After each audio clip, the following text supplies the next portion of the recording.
It's Lesley and Bill. Yeah, there you go.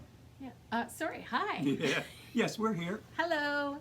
We're alone. We still haven't got a. No, we still no don't have adult. Tim. Tim's working. It's like, gotta keep going. Gotta keep going. Keep going. Exactly. So we are having a guest today, Arwen Carpenter. Yeah, I've That's met. the coolest name I know. I just know, think it's I like so the cool. name Arwen. Yeah, and you can Google her. I think Facebook, all of those Yep, things, and yep. I mean you'll remember her name because it's Arwen Carpenter. I know. Is it because of the Carpenter we think of the Carpenters? Maybe that's Tim's it. favorite Christmas album is the Carpenters. No. Oh God, my ex-wife says ABBA. ABBA? Oh, ABBA. No, that's not why we're divorced, but it could have been. I like ABBA. Yeah. Well, Tim hates ABBA too, and I really like it. Oh, well, He there was you always go. going to get our kids to not listen to. When my kids were little, he's go. I'm going to introduce them to like all this like classical music and all these good and jazz and all this stuff. Yeah. Of course, he was working in Toronto.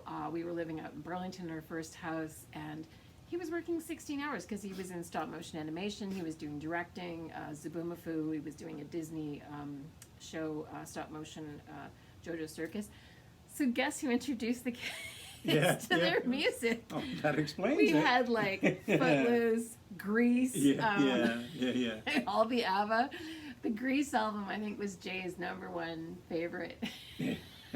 Tim was just totally neat.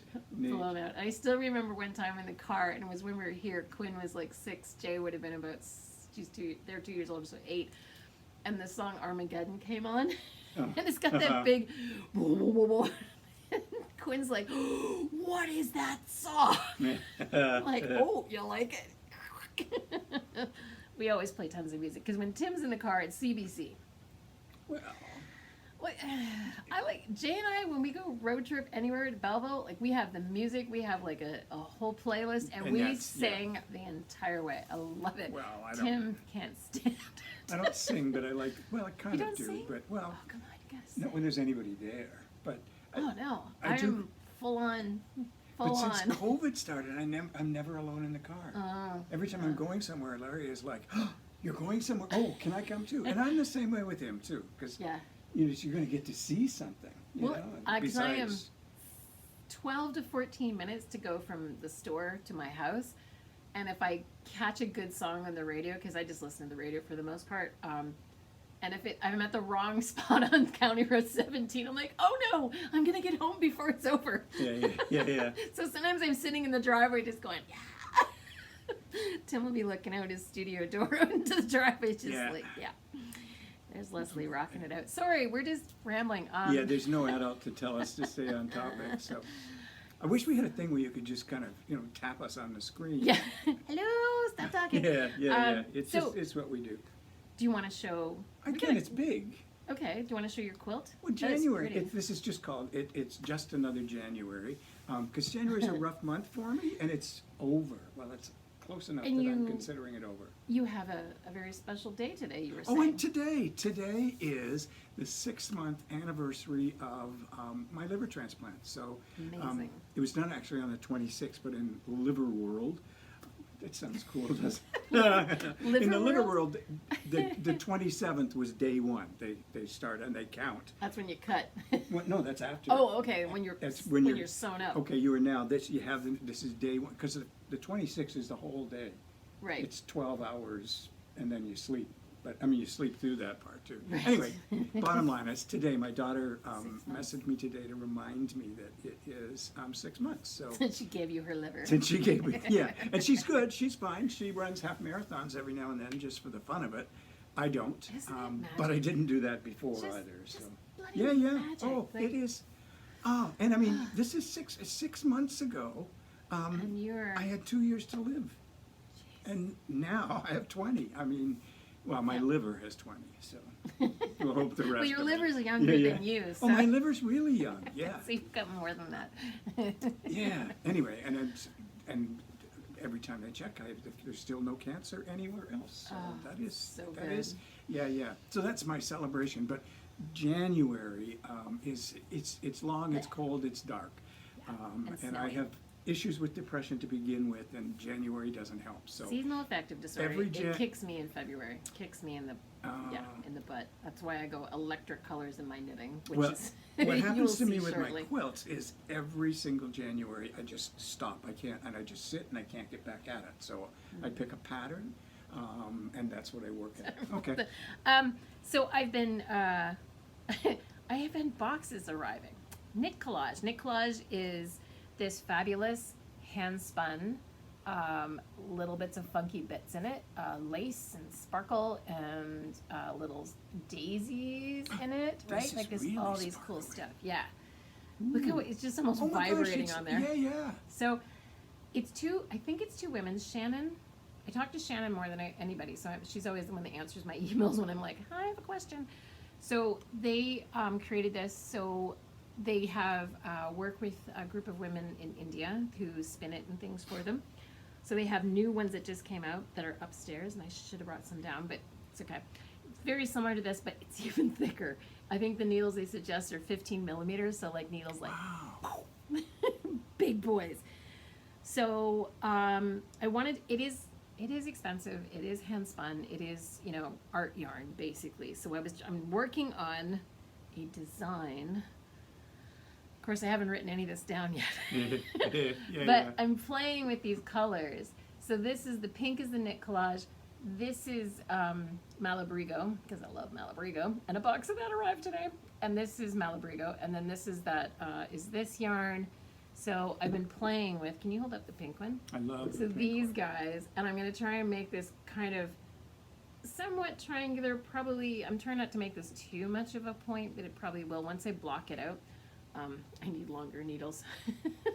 So I'm just sort of playing with designs and stuff in it. Let me spread it out. So it's got some, put Cool. it in front of the white. So it got a little bit of eyelet, a little bit of everything. What is this for? Because it is expensive. I'm trying to get it so you can have some fun with a bunch of thick yarns and colors. It's just going to be a really long, kind of like, I'm trying to make a big cozy shawl. Okay. Is the idea, but one you'd almost wear over a winter coat. So if you're wearing a black coat, because everyone's got, trying to find a winter coat that is a nice color is impossible, I have decided. Right. So anyways, I'm working on that, and I want to put instead of pom-poms, I want tassels. Oh, yeah, yeah. Big tassels. Anyways, so tassels are cool. So I'm Swinging. playing with this. Yeah. Sorry. Don't go there. Oops, I apologize to you as well. We're not talking about tassels like that. No, okay. So then, Vera's been bugging me about my horrible plastic open and Yeah, close it's sign pretty because it's sad. bent. It's manky. It's nasty. So I was talking to our Zoom group of knitters, and one of them is a really into double knitting. She does consignment double knitting. Like, she does incredible double knitting. So she said, "Well, I'm coming to the store tomorrow. I'll drop off this pattern." So this is a knitted open sign, and on the back it'll say closed. I'm like, how perfect is this? So I'm like, okay, and it's fingering weight yarn because I was immediately, I was gonna just knit it, duplicate stitch sort of, and I'm like, no, Lesley, bite the bullet, do a proper good sign. So I've started. I've never done double knitting because you're knitting the back and the front at the same time. Oh. So it's pretty, Oh, I'd be using It's, something thicker. well, It'll take you forever. see, the thing is they want these letters to be super detailed, right? Right, So you right, want right, that yeah. serif, like you need the tiny stitches. See, I've already done the edge wrong. It's supposed to have this frame, and mine's got kind of little bits, but I like it, so I don't care. So the backside is going to be the pink with the sparkles, like the closed with yellow lettering, and then the front will be the yellow with pink lettering. I think And the I'm doing it words. right, and the words, yeah. So it'll be interesting. I just hope it doesn't fade, because that's all this work, and then if it fades, because it's on my front door, it's in a vestibule, so hopefully it's back from the sun enough it won't fade too much. But Hey, just do another one. Yeah. so I it's know. just crazy, because the chart, when you look at the chart, like, holy Hannah, like that doesn't say anything to me. It's like, what the, so I'm trying that's the insane chart. I don't want to hold it up too much because I think it was a paid for pattern. But so basically, it's like for every one stitch is for one side, and the second box is for the other side, right? Because every stitch is like front side, back side, front side, back side. So you got either your knit, purl, knit, Oh, purl, so knit, that's purl. it's not like two. Yeah, you'd hate this because it's purl every other Oh stitch. gosh. We don't purl. No. So yeah. Anyways, it'll be beautiful someday when I finish it, because I kind of finished some. I don't have a big project. I finished this little shrug and wasn't That's in the cool. mood to do a sweater. I should. I don't know what's. I don't know. My mojo, my knitting mojo is just like I want Yeah, quick, it's not quick, quick, quick, February quick. yet. No, I know. So and I'm working on my felted piece.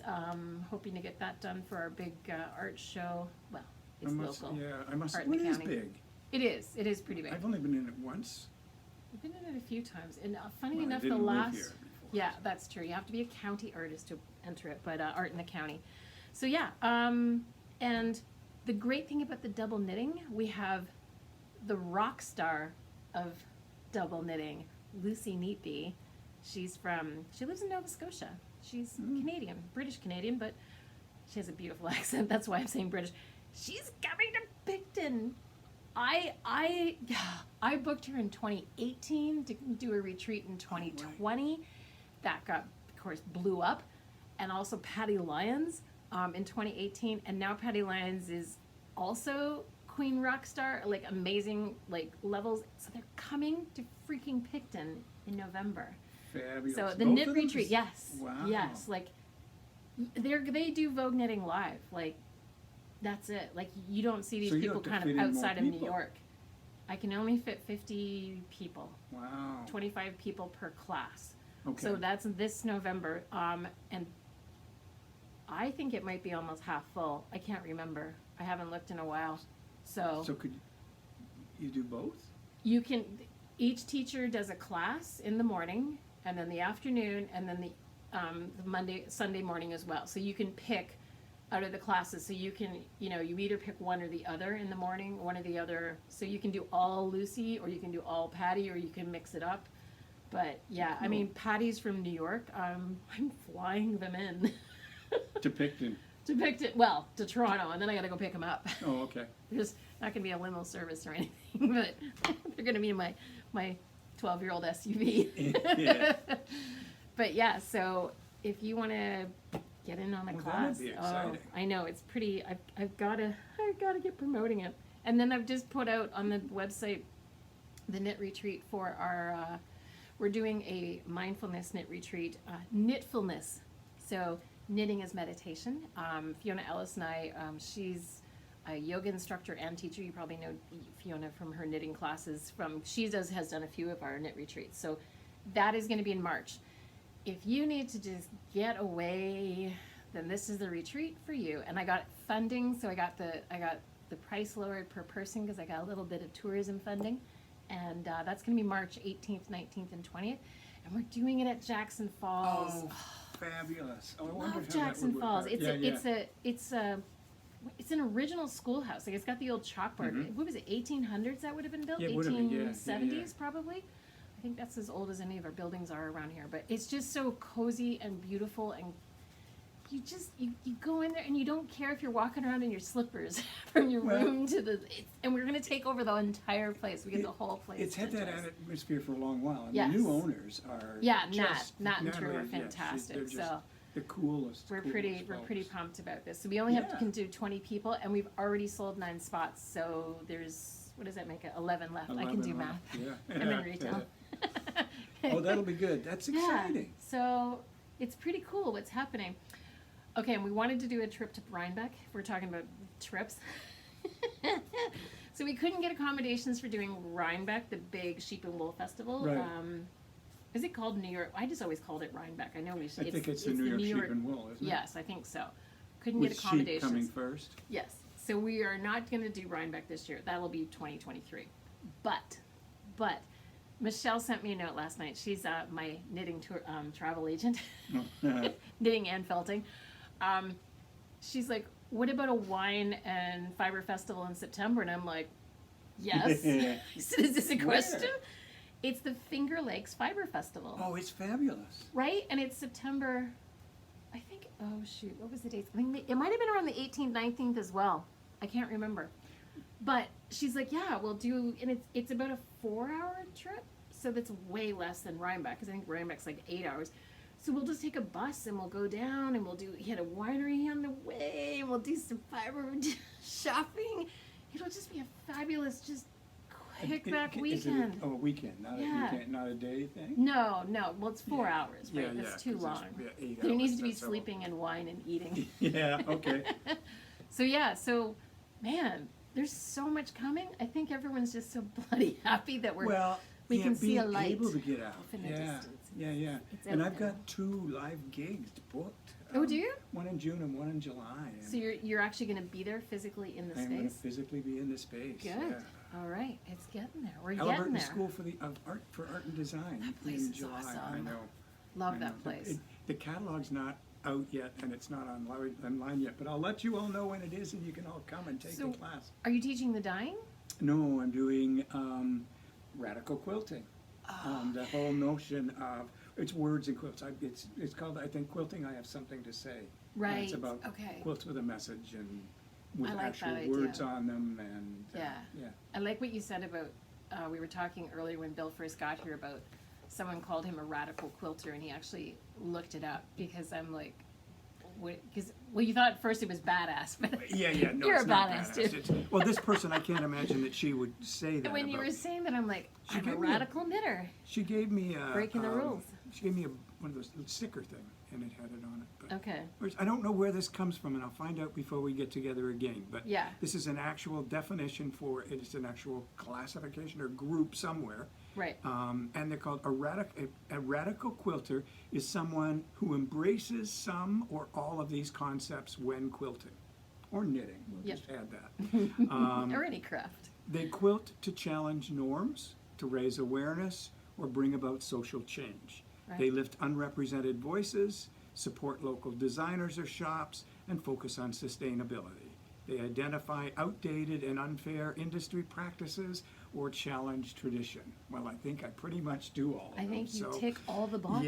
Yeah. So Well, I like- thought that was a very cool thing to call me. So those little orange sweaters that we knit, Yep. that would be That's an radical example of knitting. radical knitting. So is buying this yarn, which is handmade in India Yeah. rather than commercially made in a sweatshop or in In China. China. This is the stuff that's happening with Supporting a with village of fabric women. and fiber in India and dyeing and all of those things now, because Yep. there's so many people who are actually fair trading this stuff now. Yes, yeah. It gives these people hope. Yep, So exactly. that's radical.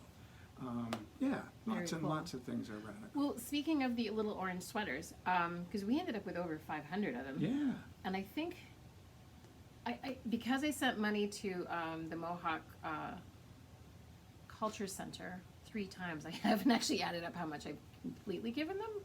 I think we raised like $2,300 for them. Wow. Anyways, we still have some of those little sweaters left that we were selling and sending the donation to them. But there's a group on Facebook, Orange Sweater Project, I think it's called on Facebook. Probably if you Google it, you'll find something, or if you're in Facebook, they're looking for people to send them orange sweaters.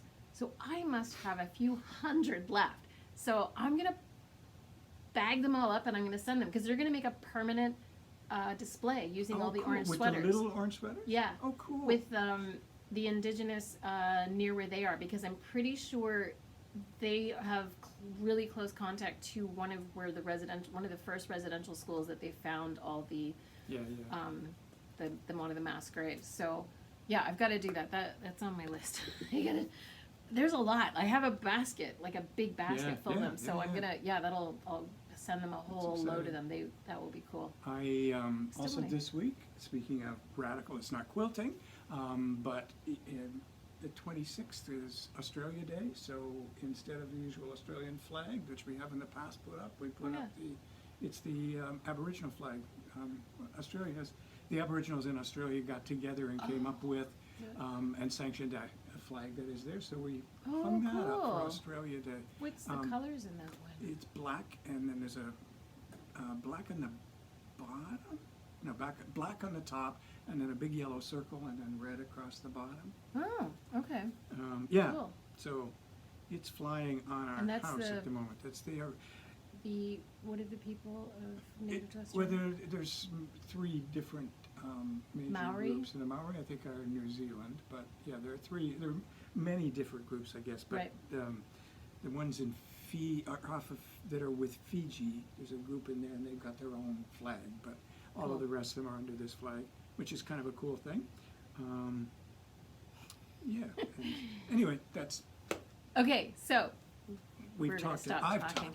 talked. This is gonna be a longer show. So we're gonna go into the interview with Armin. So enjoy, and we'll see you at the end. Recording. Hello, everybody. Yeah. Ooh, now I get all nervous. Oh God, I'm don't do not. that. So, Arwin, hello. Hi, Lesley. Hi, Bill. From cold, probably cold Toronto, I imagine. Is it I'm cold? sure it's cold county. Yeah, it's not Mexico here. That's for sure. Yeah. And I hear you guys more snow than we did. We Really? did, and actually, I don't know about all over the county, but we got so much snow. It's how long ago? Over a week, almost Yeah. a week and a half, and you still can't drive around. Like it's ridiculous. Yeah, It's very yeah. funny. I lived in Toronto for a year, and I had a great big pickup truck, and it was great because I could park anywhere because I just drove up on top of the snowbanks because they can't take the snow away when it comes this No. quick. And we used to live in Toronto in Gladstone, and our back alley had the garage, and so you didn't get the truck out for the entire January, February. It was just because they didn't plow it, even though it was considered public. They No, couldn't they don't plow. plow the alleys. No, Yeah. no. Anyway, hi. How's it going? Hi. Yeah. Thank you. I'm happy to be here. Yes. So Arwin. So I'm Lesley. She, her. This is Bill. He, him. Arwin. And your pronouns? I use they, them. Thank you for asking. Okay. You're welcome. And so we keep kind of having, I was telling Bill that we kind of keep having connections, you and I. It just sort of, you showed up at my house kayaking the one time. Yeah, random meetings. So what's your connection to the area? Yeah. I had the Here in the great county. good fortune to grow up essentially on Salmon Point in the farmhouse beside the hayloft. It's the old hayloft. Yep. Man, that looks like is, a vodka. That looks pretty intense. What you just, I know it's just water, but oh dear, no. You'll forgive me. I don't know. It's the pandemic, you just go with whatever's close by. Yeah, my parents bought the house from the McConnell family, Alberta McConnell, where their family had owned it, for multiple generations, and their family is still all around that area. So I grew up in Toronto, but weekends, summers, Christmas, we were there, and we were on the lake, and the beach, is quite extraordinary, especially in the winter when the ice is piling up and I don't know if you guys know down at that around the bay, the ice piles up mountains, and then my mom would be like, don't go on the ice, and of course we'd go on the ice. I know there's these like shots of the ice looking like just glass because there was no snow for a while, and like that beautiful blue glass, just sort of shards coming up. And it's the amazing because I grew up on Peely Island, and the sound of cracking coming across the lake is just makes the hairs stand up in your back of your neck, which is like, Oh yeah. Yeah, the lake is an amazing place to grow up on, whether you're weekenders or otherwise. So yes, we've all been pretty lucky with that. Cool. So But my parents continued to live there, so I get to visit. Yay. Okay, good. So what is your crafting? What's your passion in crafting? Word crafting is like, I wonder about it, and I should have asked you beforehand. Like, what is the definition of crafting? Mm-hmm. Do you want to do it on the recording? Yeah, let's do that, because I'm not sure exactly what I think of it. What I think of it is probably, I'm sure it's changed massively, the word crafting, from what I think of back in 10 years ago. It was interesting. The last issue of Umbrella magazine, Yeah. put out by the Quinte Arts Council, which features 12 county or local artists, and I may be one of them. But the focus of the issue is very cool because it's a craft issue, and they focus on craft, people who use craft as an art form. And so they look at crafting in this as being a traditional way of creating. Beautiful. And it's, with rules and correctness, and this is the way you do things. And then you get folks like me who take those rules, break them, and do something totally different, and then call it art. And I'm not putting myself down. My mother told me getting wrong. I was doing it. And so that's kind of, that craft is tradition and rules and a set way that things have been done over time and between generations. Yeah. That's my understanding. Beautiful. What did you find out about crafting when you Googled it? Well, the reason I was Googling it was because I was helping a friend out with an application to the Ontario Arts Council for a grant. And on the grant, you have to tick which, domain your art is under. And we weren't sure what she makes ribbon skirts. I wasn't sure what it might fall under. And we were happy to find that craft was there. And I just wasn't sure if it was considered a craft, exactly. But that'll fit under there. Why not? Yeah. I mean, it's like an art form, right? But then we can get all sticky about, well, is it an art or is it a craft? Do you have this conversation all the time? Yes. All the time. Yeah. And I just say yes. Yes. Yes. There should be a differentiation. No. It's like, don't like when they try to tell me knitting isn't an art form because I spend as much time on a sweater as some people paint in a painting. So how is that realistically different? And it's the same with quilting. I mean, there are tons of people who look at it as a craft and, isn't that a nice thing that you do? Well, it's not a nice thing that I do. I address all sorts of, not so nice topics. I have a quilt I do that reflects on when I was raped as an 11-year-old. I mean, it's what you do. Got it. Yeah. Definitely. Don't be nice unless you want to. I mean, yes. It's our way of expressing ourselves sometimes when you don't have the words, right? Oh my And goodness. you can tell when people ask that question, I can tell whether I'm going to give it a real answer or whether I'm just going to say, yes, I am. Yeah. And let's move on. Yeah. Understood. Yes, I am a crafter and an artist. Yeah. Yeah. The reason I bring up the OAC, and I mean, the funding bodies are shifting, as we all are, towards, we're trying to decolonize, we're trying to take away these long-standing rules and hierarchy, and art is better than craft for whatever reason, for some colonial, structural white supremacy reason, I don't know. But what the indigenous, a lot of the cultural pieces, as you know, that and traditions that are being lost are connected to craft, right? And so we want to look at that as a treasure, obviously. Definitely. Yeah. So my craft is dance and movement. Yeah. So I was a ballet dancer as a kid, and you were talking about the discipline and the rules. It's not something that gets passed generation to generation at all. Rarely, because the life of a ballet dancer is so shit that they never would like to have their children do it, I don't think. Is this a children's show? You don't want swearing on here. No, we don't really worry about occasionally, yes. Lesley, not me. The life of a dancer is so difficult that I don't know very many dancers who have their children looking at that as a professional career. But, sometimes anyway, it's not a generational thing as much as it is. There are strict rules around gender, for example, in the world of ballet, and around power.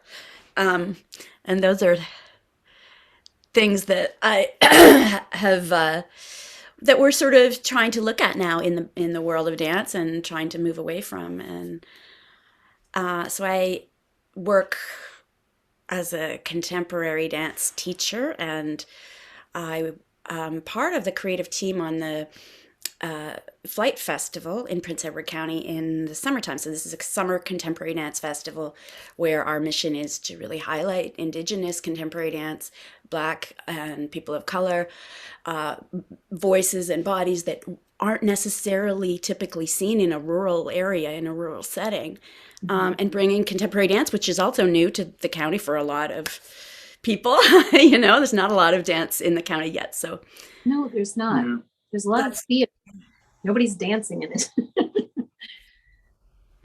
yeah, well, so I've been hoping to move. Well, my plan is to move to the county in a couple of years, and we are really looking to connect with the community in the county in Picton to, build an audience and an interest for dance and get people moving their bodies. And, I work with Krista Dalby with the Department of Illumination, where, the objective is just to get people just compelled by the arts through embodiment. And She's done amazing things for the community. Yeah. So much cool stuff. So Arwen, I remember we talked about the school that you had. Tell us about that, because that just, my kids would have thrived in that. Yes. So tell us about that. The idea that you had. Yeah, I will. Good. So, when you go in the forest and you connect to the idea that you are part of nature and the natural world, and then you, develop a curiosity and an interest and recognize these trees and this natural world, these are our relations. So that's an Indigenous worldview that I've been trying to adopt. I had the very good fortune to study with a place in Toronto called it used to be called the Aboriginal Education Centre. It's part of the TDSB. It's training for teachers, essentially, to learn how to teach from an Indigenous worldview perspective, and with those with Indigenous ways of knowing and being. And so I'm very keen to develop friends with the Mohawk people of Tyendinaga, right next door to the county. And so my dream of this forest school, somehow with Indigenous tendencies. Actually, I still have to figure out the words, but like a foundation, right? A decolonized foundation where we're going to learn to speak Mohawk, and we're going to learn about, but we're also going to do all the incredible science and arts learning that is just there inherently in the forest, right? And language. And so kids, multi-age groups, you want to hear all about the whole school, or the practicality of it? I'm really aiming to be... The idea was you were going to be outside, right? You were going to have, the classroom was not going to be within a building. It was going to be outside, interacting and being a part of the world around them. Right? Yeah, these exist. Forest schools exist everywhere. Like, you can have your child go to school outdoors here in Ontario, right, and all over the world. It's a really cool sort of global, I don't know, niche thing. But there's a history to it. Maybe it's often been thought that it's very healthy, and during pandemics in particular, it's good to be outside. Yeah. They have little kids even outside 10 months of the year. Yeah. Like all through the winter, and they dress for it, and they've got shelters and out of the wind kind of stuff that they can get, so they can have some protection, but they're outside. Boy, they'd sleep well with it. Yeah. Well, that would be so good for them. Yeah. Because my kids would have done, especially my oldest, Jay, they would have been so much happier in a situation like that. Yeah. Outside of those four walls and regimented classroom conformity and stuff. Yeah, sure. The research, because I was teaching with the Toronto District School Board as an elementary school teacher in a kindergarten classroom, and then we had we sort of advocated for an outdoor classroom, and we're fortunate to get money to sort of just get some wood chips, essentially. And that was our mode of our MO was like be dressed every day, and we are going to be outside every day. I mean, it's within the board, so of course we had to follow rules, but the Right. And the kids liked it? when you're inside, most of what you're doing as a school teacher is like classroom management. you know, Sit down, come back. What are you doing? Get over here. Whereas Yeah. outside, you don't do that. That's gone. That piece is gone because they're all engaged in whatever they're doing, and they're nicer to each other. They find that they're nicer to each other, Right. which is nice. It's good. Yeah, it's beautiful. I really loved it. We could do, and they obviously learn much more quickly from each other than they do from the teacher at the front of the classroom. So Right. yeah, Yeah, and I mean, there are all kinds of models historically, not just even with outside stuff, but just if we leave kids alone about yes. how much more they'll learn. Oh, I'm 30 some years as a teacher, trust Oh me. yeah, Yeah, no, I mean, you learn a whole, and most of the time I spent working with kids who didn't want to be there, with special learners and special needs kind of kids. And yeah, just we could take kids into school at age 11 into formal learning and have them learn everything they need to know to go to university in, I think they figured it's like 5 years. sure, That you could take all 12 years and cram it into 5 years sure. if you have the readiness and you've done the play. And there's a structure to the play, like putting the kids in the woods gives a whole structure to the play that they do. I mean, putting things in front of them to play and explore with. I mean, it's not random play, it's structured play, it's organized play, but they're doing it. And Yeah. we've messed up in school. Schools only exist as they are right now to give kids something to do when they're not farming. Yeah, it's funny. I remember reading something they were talking about. Schools happened because they wanted to create factory workers. Yeah. And I was just like, what? And that just sort of blew my whole idea of school. And and stuff. JK exists because women, mothers, are all back to work. I mean, Yeah. when I was growing up, my mother didn't go back to work until we were all through elementary school. Mhm. That's just the way it was. But No, It's a was problem, because the expectations on what school is supposed to provide, there's no way. Yeah, As yeah. a teacher with 30 kids, all with special Yeah. different needs, like, are you kidding me? Yeah. Right? I can't be the village. I cannot be the village. I can't No. love every single, I can't, and that's one of the stresses of being a teacher is this expectation that somehow we're going to teach And the the nice world thing to about be a kind place. I don't know. But your model of teaching as well is it would have parent and community involvement. If you don't have that support, so you're not Yes. doing it by yourself. Yeah.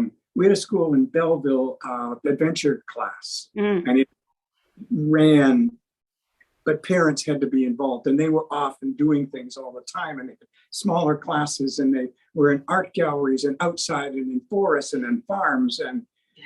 all of those things. But parents had to be there. So right. you Yeah. couldn't. Had to be a I mean, I think our model, our community model, needs to become much more community, and that's hard to feel in the city. I know it's easier to feel in Picton or in a rural town. However, in the winter, I suppose everybody feels very isolated. But Mhm.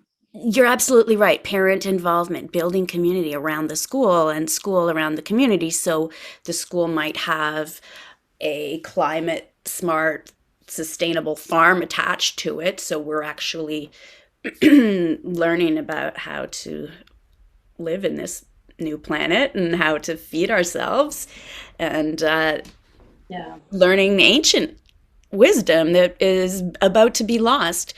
But the wisdom is there, right? Yeah. Of how to live on the land. So, And my head goes all kinds of places.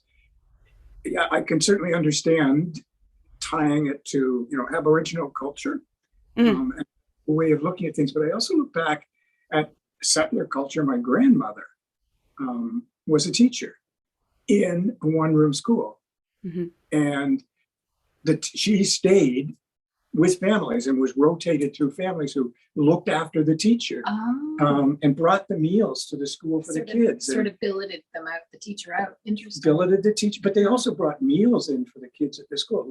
Hot lunch came every day for the kids, and Interesting. it was a board for that school that governed what happened at that school. It wasn't a huge school board, and if there wasn't the money, you didn't get paid. It just, it was interesting time, and Yeah, because realistically, I mean, we do this with the education and we need parents' involvement, which also trickles down into the business world where you've got to support the people in your business. And when they need a day or they need a little bit of time, like you've got to have that flexibility in the bend and stuff. And maybe we're getting there because of COVID and more of this working from home. Maybe we'll have an easier time where parents can actually have that ability. So hopefully, people are so much more aware of it. There's so much more conversation about it because we're all connecting through all these, like this, the podcast, people talking about it, thinking about it, where, my kids are in their university age now. So I'm not thinking about it too much from that point, but I would love it for my kids.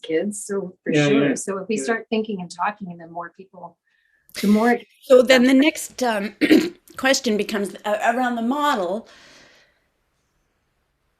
How is this school funded? Because essentially, knowing that I haven't had a chance to visit the Mohawk school. It's called Quinte Mohawk School on the reserve, but the elementary school. Krista's gone. Have you guys been there? Have you seen that school? No. So it just so happened that when I was reaching out to try to go to visit there and offer myself as a guest arts teacher or whatever, volunteer, that was March 2022. Or 2020 rather. Yeah. And that, we all know that. Yeah, it's just sort of stomped on my plan to begin building connections with the school there. And, still they really don't want anyone from Toronto coming. Like, obviously, they don't want me. I get it. However, they don't have an outdoor program for the kids at the Mohawk school. And when you're thinking about the learning from the land, it would be wonderful to provide a space and fund transport so that kids from the Mohawk school could come on a bus to the forest and do some outdoor learning there, and have that piece of the program subsidized by the county kids whose families can pay and can subsidize perhaps the piece that serves the actual Mohawk people, who have been displaced. Although I don't know, they weren't displaced from the county, but simply because they are our neighbors in the county and they are living literally where we can see each other, it seems like we could find a little bit more equity between the two spaces. That's true. So out of curiosity, do you have any other crafting stuff? Because most people have more than one hobby. So you got any other hobby things? Well, I'm a writer. Yeah, I'm a poet. Oh, okay. Yeah, I write. I'm working on some stuff. I think I need to start submitting to, the county has great writing workshops and Me too. This one on the Wind and Water writing competition. Yes. Yeah, I've got that on my calendar, so I'm going to get a couple submissions in there. Because my husband's working on that. He's going to be the artist that's actually going to create imagery for some of the stories. So. Oh, really? Yeah. They have visual artists and they will be given. They get to choose from the pieces, their top 3 choices, and then Krista from the Department of Illumination is sort of putting the artist with the piece of work. And so Tim's one of the artists that they've asked to do. Cool. Yeah, he's pretty excited about it. I don't know. Well, no, because most of what I write has a quote that goes with it. Well, that's true. Maybe. I don't know if well, Krista's still looking for more I'm people. sorry. I do that. I don't know. Well, it's that's not all cool. about you, Bill. I know. writing is cool. I have a, Well, yeah. speaking of, I mean, work with the Department of Illumination, that's a project that I'm so excited about. One of Department of Illumination's co-projects with, oh dear, I'm going to forget the name.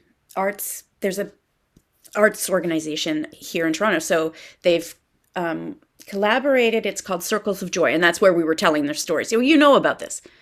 So I've also been asked as a dancer, as a choreographer, to choose a story and build a dance based on that. Oh, cool. Yeah, to be presented in May at their festival there. So it's just always on the go. There's always something on the back burner, which is awesome. Yeah. Good. I know. I keep thinking January, February is hibernation, but No, when January's done, I'm already like, yeah, now it's just grow time. yes, exactly. Yeah, I have this theory that if I ever wake up in the morning and I don't have a project that I want to start, then I won't wake up. And that's Sure. pretty much given that there's always something on the back burner. You're a visionary. Yeah. And yeah, it just Yeah, for sure. If I tell myself to do something, I avoid it because I've just told myself I have to do it. yeah, Well, that too. That's part of it. Yeah. Even if it's myself. yeah. So if someone like me who has never knit ever and never touched a knitting needle, but I do know how to finger knit, actually. I remember that. Like, what's my next step in terms of commitment, moving from finger? Well, I mean, I've been playing with this crazy big yarn because Whoa! I'm happy. Yeah. And big needles. So Yeah. Leslie, that is gorgeous. It's not a good idea to start with the really big stuff just because it's more awkward and they're harder to hold. These ones aren't too bad, but honestly, when we start someone very, very, very first off, we give you the cotton, washcloth cotton for the washcloth cotton yarns, and we just start with that, and you knit and purl. You know, you learn the knit for the while, and then you learn a bit of purling, which Bill hates, which is stopped him cold. Yeah. And people are like that perfectionist where it's got to be perfect, and so the edges will be a little goofy and loopy, but it's a washcloth, so you don't get so intense about it. But if it's a scarf you're going to wear, people get kind of, it's not looking right because it's not going to for a while. It takes a little bit of use to get your muscle movements and get it smoother and get your tension. So yeah, washcloths are great, and they're environmentally much better because we actually pretty much wash them after 2 days. They go in the laundry, we pull out another one. They're not J-cloths. They're not going to disintegrate and go in the garbage. There's no landfill. They're cotton. They will eventually go in the landfill, but I'm sold. I am sold. Yeah. I'm coming to your washcloth there you workshop. go. yeah, and there's tutorials up. A lot of people are just teaching themselves by good old YouTube videos. Verypink.com has great tutorials, and she has slow motion ones where they're like really slow. That's good.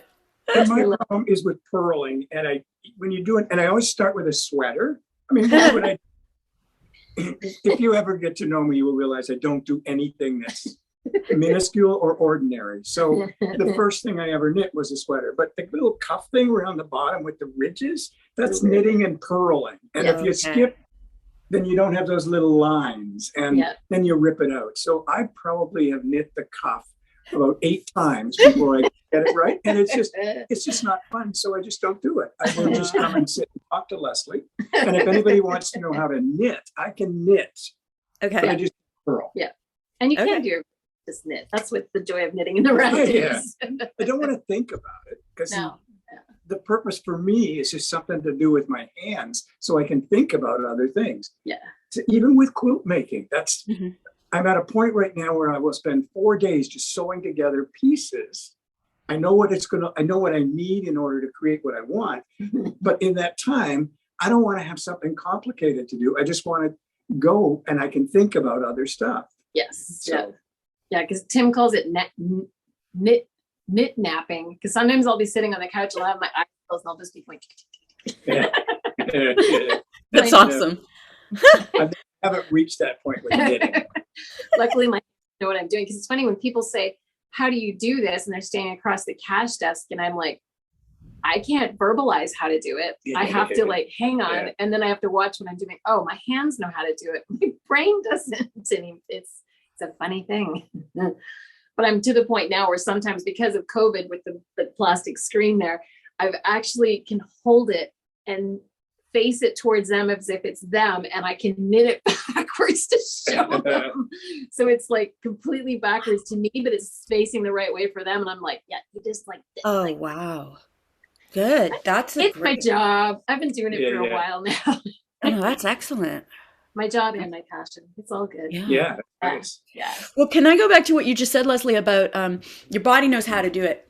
The brain, we think our brains are so smart, but in fact, the body contains, as you know, like a lot of Muscle memory. intelligence, memory, and the neuroplasticity thing is so cool. Do you know about that? Like where the athletes do it, they visualize themselves like shooting the basket. Yeah. And so if you could visualize yourself knitting, it might be easier. I'm just trying to like, obviously the easiest way to teach it is to be beside someone hands-on, right? Yeah.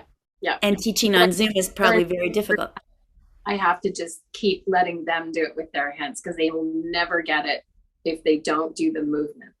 So, but it's interesting because occasionally I've taught people have never knit before, except when they were like 6, 7, 8, 9 by grandma, like 1 or 2 times, maybe only once.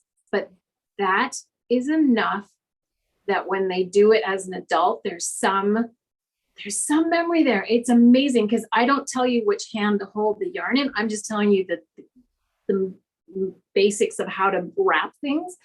And then suddenly they're picking it up with their left hand. Mm-hmm. And I'm like, oh, your grandma was a continental knitter. She was European. And it's like, yeah, how did you know? Like, oh my when you were goodness. 6 and grandma taught you, she was showing you holding it with that hand. I never told you which hand to hold it with. Wow. Because most Americans do it with the right hand holding the yarn. Sure. Yeah. And a woman came in today and was like, I'm teaching my 3 grandkids. One of them's left-handed. I can't figure it out. And I'm like, oh my God, don't teach them left-handed. There is no such thing. It is a 2-handed thing. Don't get lost in it. Don't get caught into that. Because an older woman came in. She was taught left-handed. I don't even know what that means, with a mirror and all this stuff. And she can't read a pattern. She can't knit anything but a rectangle scarf. That's it, because she has this, she knits it inside out. I can't even, I'm like, I don't even know. I'm like, do you want to learn how to knit properly? Because that ain't it. She's like, I'm fine. She just likes to keep busy. Piles of scarves. But it's that a magic of some 6-year-old kid's brain. Well, this is part 3 of my school idea is that we learn through movement. Oh, good heavens. God, silence your phone on the podcast, for heaven's sakes. So part 3 of your school?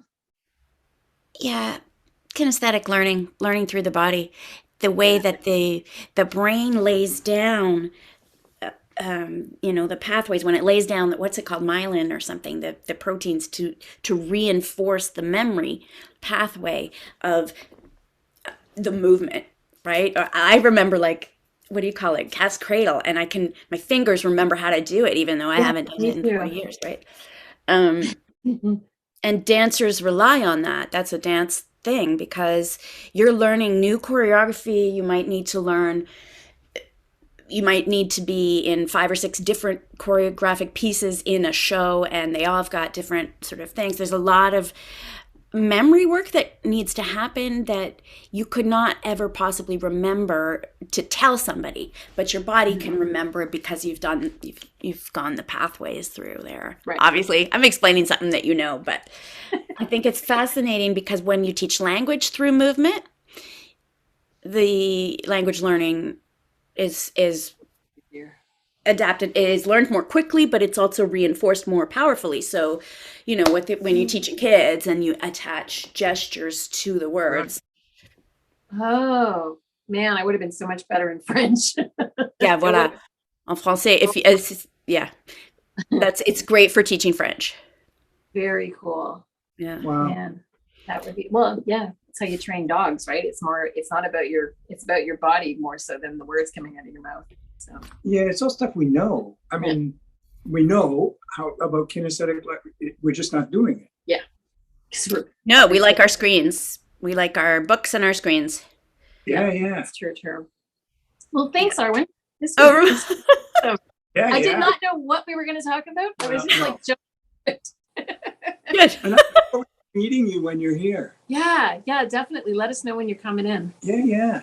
I Have a guess May.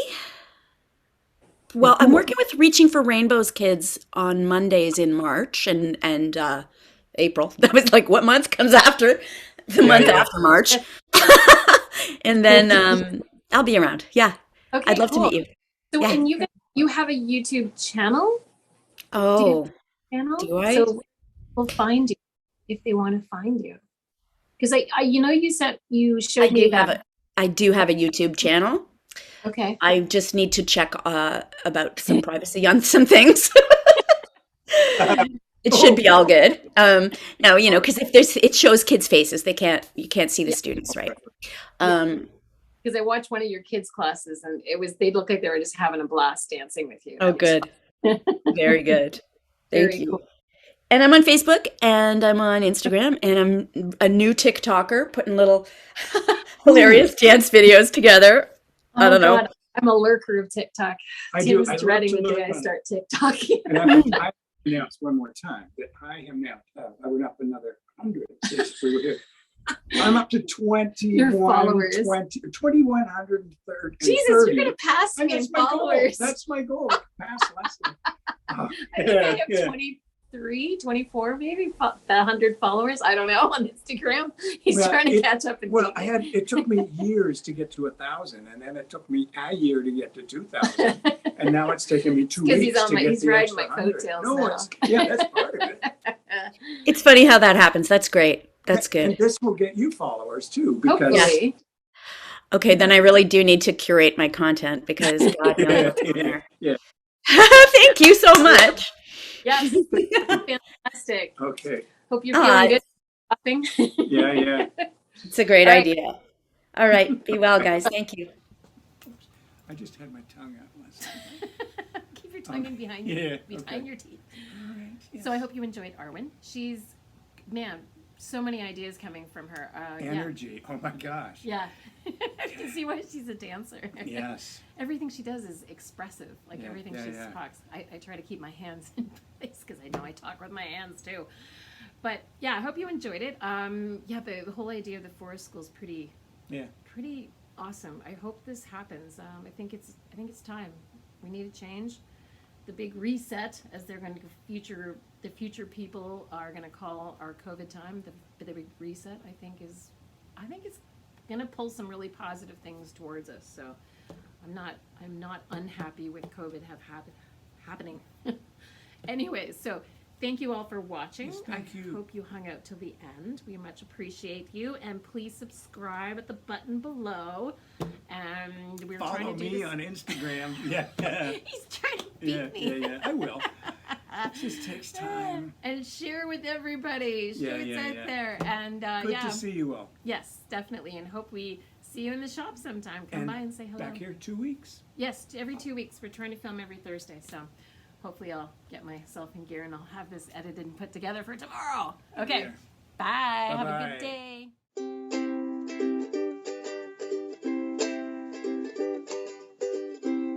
It's Lesley and